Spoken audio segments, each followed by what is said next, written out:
I just want to introduce our next guest, who is a leading international expert in the art of predicting the future. He's not a psychic, he's a futurist, and we're very pleased to have Richard Watson here, who is also an author and advises the British government on innovation and scenario planning. He's the founder of What's Next, a quarterly report on global trends.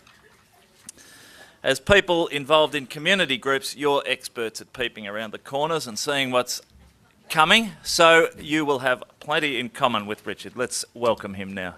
Thank you.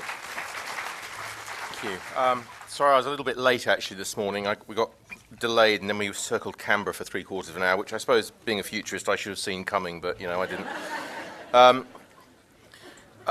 See this thing. I'm terrible with technology, by the way. You'd kind of think that wouldn't be the case, but I'm absolutely diabolical with it. Now, before we start, I think I ought to explain myself a little. I wrote a book a couple of years ago called Future Files, A History of the Next 50 Years, which, amongst other things, predicted that the global economy was going to collapse due to the level of debt and the network nature of risk. And ever since of this, I've kind of been labelled as a futurist. Now, to begin with, this sort of term made me squirm.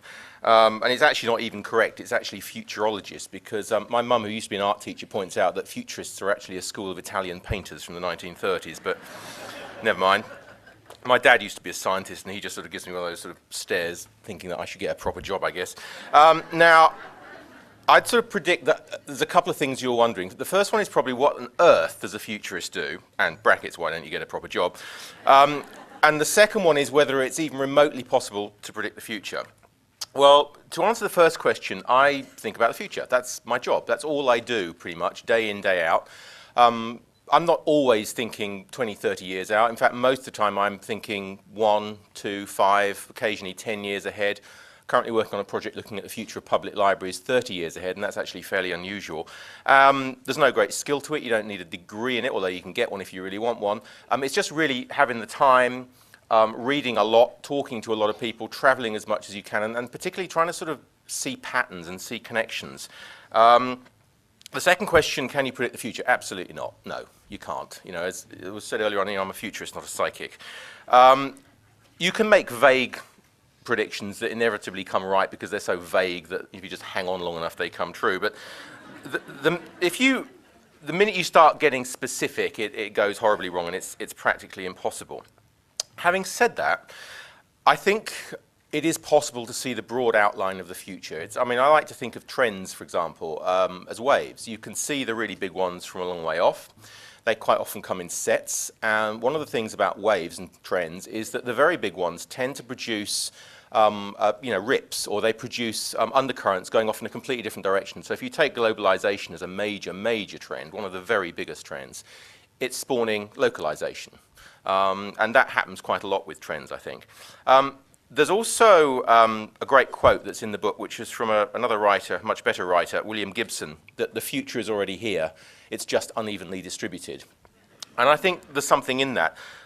Trends, and I'd say change, start with a single individual or a single event. It's never government, it's never large groups, it's a single person, a single event. And it happens generally on the edge of things, and it moves inward. So it's a bit like throwing a stone into a pond and the ripples going out, except it's happening in the opposite direction. It starts on the fringe, on the edge, and it moves slowly into the mainstream, or these days maybe not so slowly. What else was I going to say about this? If you, for example, want to look at what people in Melbourne will be doing with mobile phones, what's a 14-year-old going to be doing with a mobile phone in 5 years' time? You can get a reasonable view of that by going to somewhere like Seoul or Tokyo right now, because they're sort of out on the edge, if you like, in terms of what's going on there. And there you will find people reading 80,000-word novels on mobile phones on the way to work. You will find people writing 80,000-word novels on mobile phone keypads. Allegedly, you will see 8-year-olds pointing to things with their thumbs. Now, it's over there. Now, some of that, in fact, a lot of that is very specific to those countries. It's to do with their history and their culture. And in the case of Japan, for example, people travel very long distances to work. They have incredibly fast wireless connections. And culturally, they're very fond of manga comics, which have a cell phone format, or cell-sized format, basically the same size as a mobile phone screen. So, that might not necessarily all happen here, but it's possible. Obviously, the tricky bit is saying when rather than what. Now, let's do some pictures. I like pictures. I like messing around with colours and shapes and all the rest of it. Every year I do a trend map. These, by the way, if you Google trend map, you'll find this in a flash. I give virtually everything away. So this is this year's one. Last year's looked like the Shanghai subway. The year before that looked like the London Underground. This looks like an octopus.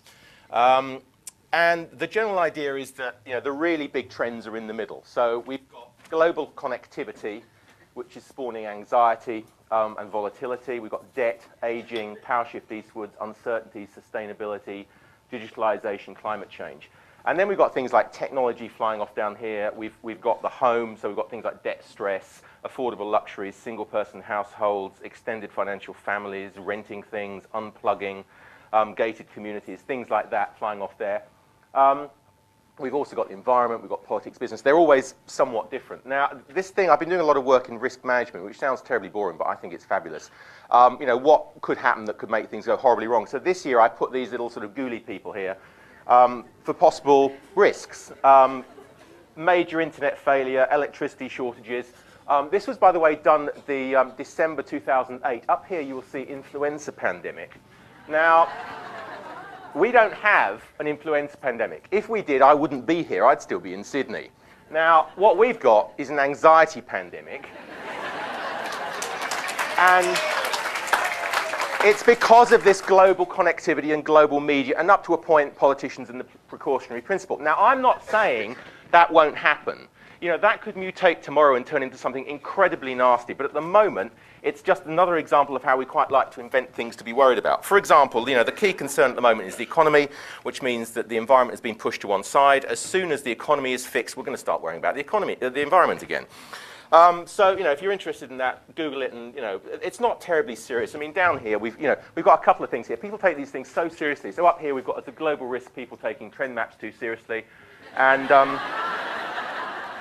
we've also got down here Nicole Kidman winning another Oscar, which clearly is not going to happen. But anyway, now. Woody Allen once said about the future that it's very much like the present, only longer. And I've got about 30 minutes because I want to save as much time as possible for questions. So for the sake of brevity, I've boiled things down to 4 more maps, I suppose, or 4 more bits of a map.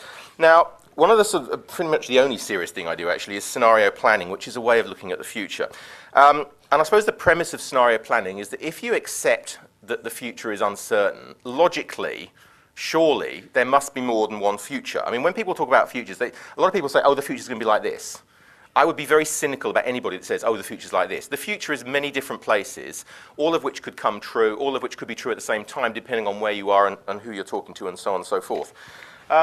So this is what they call a scenario matrix in the lingo. I didn't do this by myself. I did this with a very good friend of mine called Oliver Freeman at Neville Freeman Agency, and another good friend of mine, Wade Bullock, principals, both in Sydney.